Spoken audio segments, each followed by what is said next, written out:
Autossabotagem não é frescura, não é falta de força de vontade, não é preguiça. E hoje eu vou te mostrar exatamente como esse mecanismo funciona e o mínimo que precisa acontecer parar de controlar a sua vida.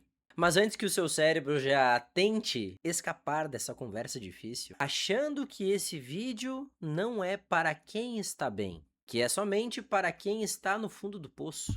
Me escute, esse conteúdo não é uma bronca, não é juízo de valor, de caráter, é uma construção lógica. E eu quero montar para você que assiste os meus vídeos, você que acompanha o meu canal. Então peço que você fique até o final, porque a parte que mais incomoda costuma ser exatamente a que transforma. Meu objetivo de hoje não é te dar uma lista bonitinha de mudanças de hábitos. Hoje não. Vou te falar que basta acordar às 4 da manhã para ser mais produtivo. Não é isso.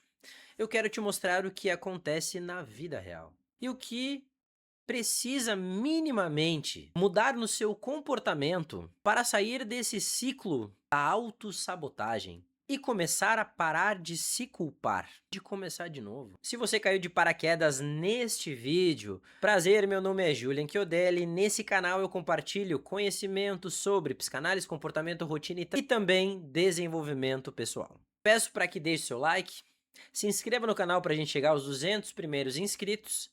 E também, se você gostar do conteúdo desse vídeo, deixe um comentário abaixo para eu saber que você passou por aqui. Separei a nossa abordagem, a autossabotagem, em dois pilares. Vamos ao primeiro.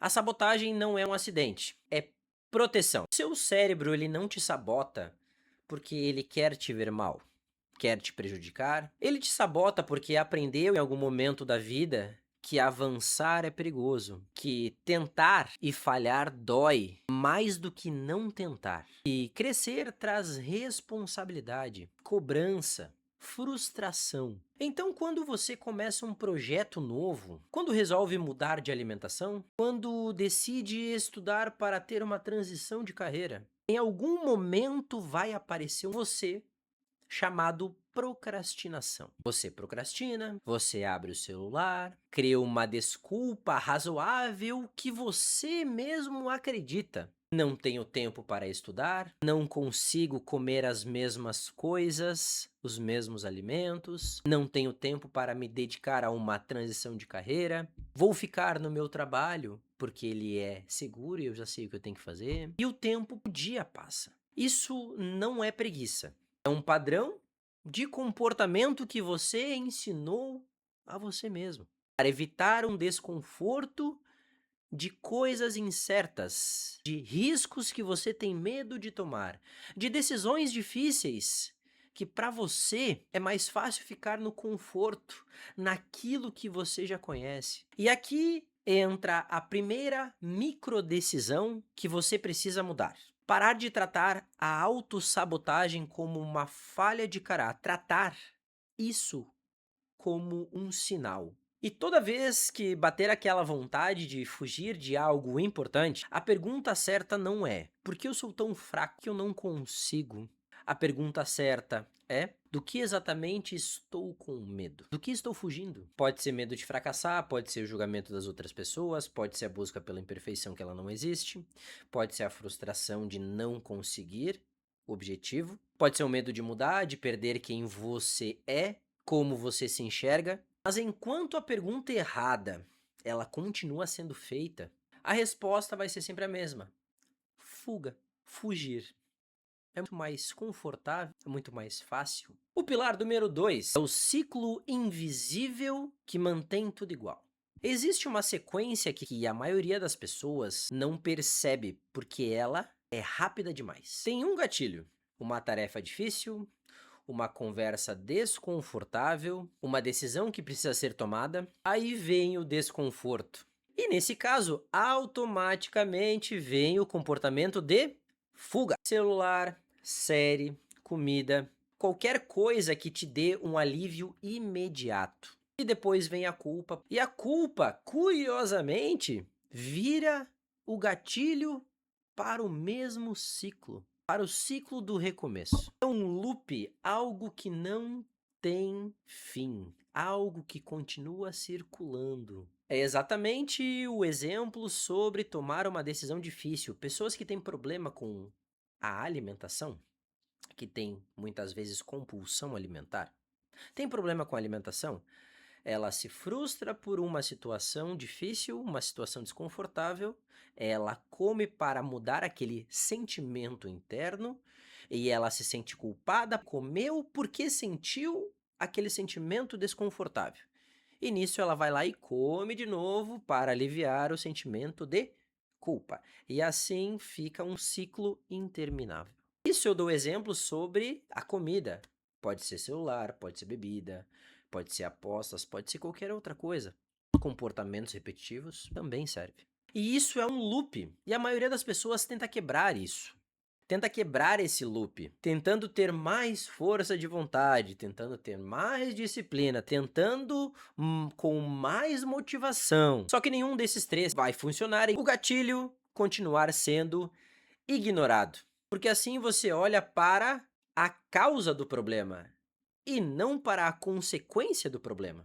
E a microdecisão aqui é diferente. Não é sobre ter mais força de vontade, mais disciplina, mais motivação. É sobre diminuir a distância entre gatilho e a ação correta que você precisa ter. Um exemplo concreto é se toda vez que você precisar sentar a bunda na cadeira e estudar, você abre o feed para dar uma olhadinha, o problema não é a falta de disciplina. O problema é que o seu celular, ele está muito perto de você.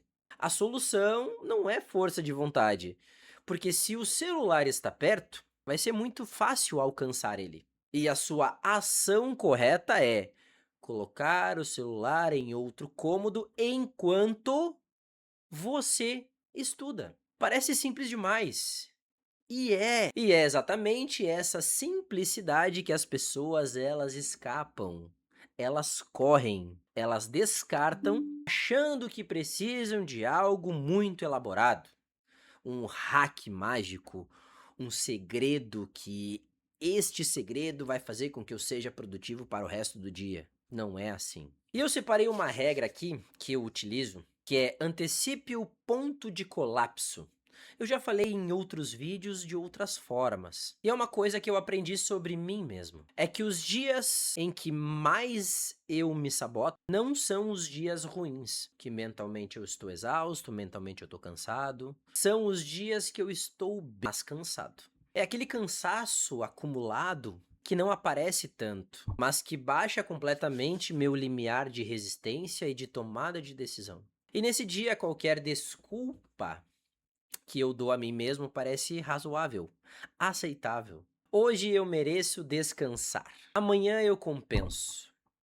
Mentalmente, essa é uma das desculpas que eu dou mais pra mim. E o pior é que amanhã eu sei que eu vou sentir culpa por não ter feito hoje. E a culpa cansa e o ciclo ele continua. Por isso que isso não tem fim. Você precisa agir como adulto e se autogerenciar. E a regra que eu utilizo não é tentar ser forte nesses dias. É antecipar que eles vão existir. Eles vão acontecer.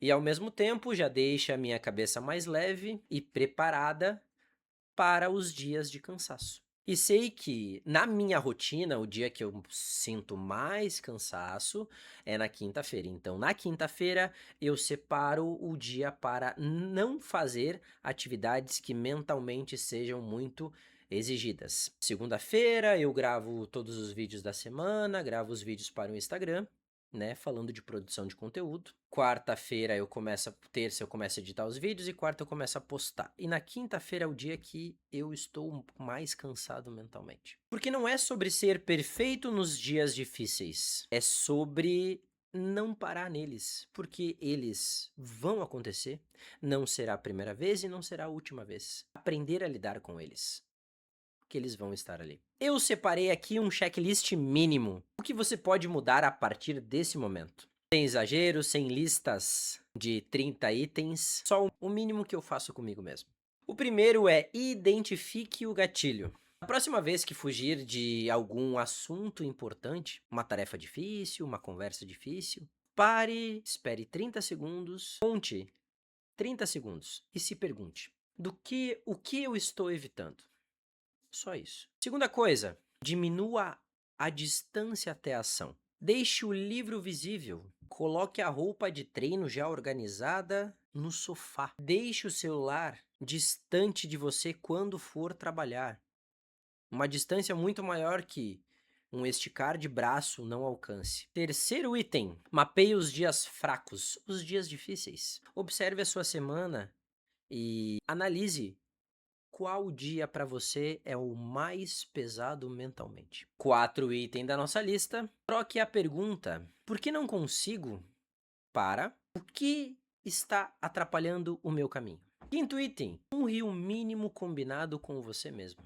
Nos dias difíceis, não precisa fazer tudo como naqueles dias de produtividade gigante, mas você precisa continuar em movimento. 10 minutos valem muito. 10 minutos valem mais do que zero. E o sexto item é: pare de esperar a motivação chegar. Motivação vem depois da ação, não antes. Age primeiro, sinta a motivação depois. Dá trabalho sair desse ciclo, é um padrão de comportamento. Muitas vezes não conseguiremos sair sozinho.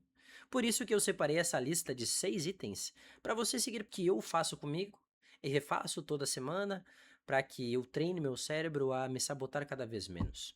Mas eu faço uma pergunta para finalizar.